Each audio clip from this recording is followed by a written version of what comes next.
Hi, David Lee here from Stories That Change.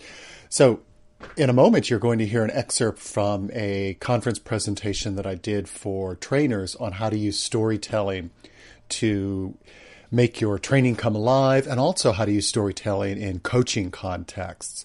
And one of my favorite types of stories is the I didn't think I could, but I did story.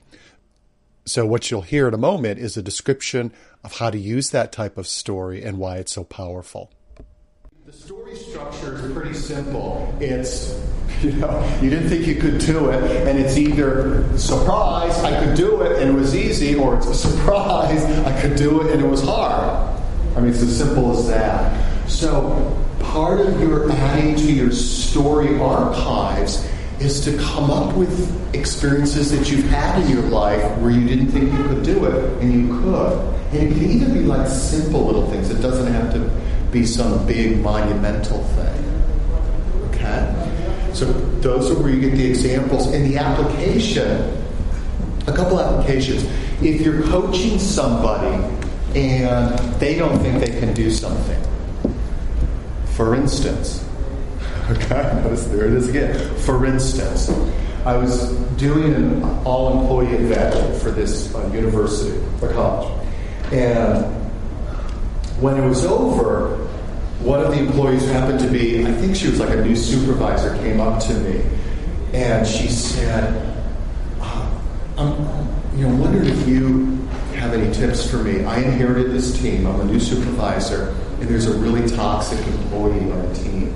And her other supervisors, they've had conversations with her. I've had some conversations with her, and she's just not changing. And I just dread talking with her. I don't want to have a confrontation. I think that she really needs to be fired. I hate the thought of doing that, etc. And her whole physiology and posture was one of fear and defeat. And in the old days, I would have immediately engaged her in some consultative conversation about what's going on, what are her options, etc. But I could see, as disempowered as she looked, none of that was going to register. Because the emotional state that we're in has such a huge impact on how we perceive things. I mean, isn't that true? That if you're really tired, if you're overwhelmed, if you don't feel well, things look big and overwhelming. If you're rested, if you feel well, then they look manageable.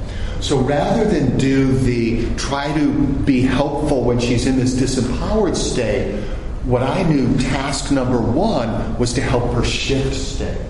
And so I did so. I didn't think I could, but I did type of story. It actually was more like a cousin of it, because there was a story that a friend of mine told me and I won't tell you the whole story, but basically it was this amazing story when she was a manager of a really toxic person. And this had gone on, and nobody had ever confronted this person. Years as a toxic person. And my friend, who's wonderful at engaging people in difficult conversations in a productive way, she decided it was time to have a conversation with this lady about, as a friend of mine says, freeing up her future.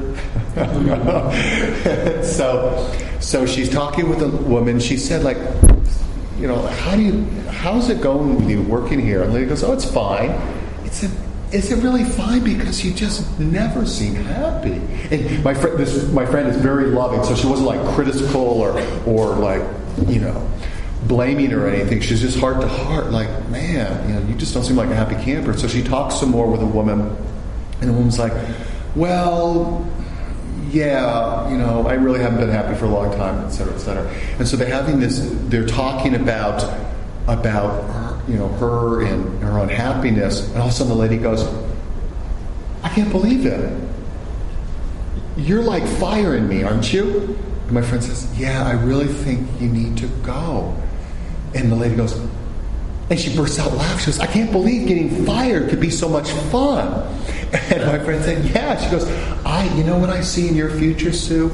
I see you calling me in 6 months and telling me that you're in the job of your dreams, you happier than you ever could have met, blah, blah, blah. And so she's like, this is so cool.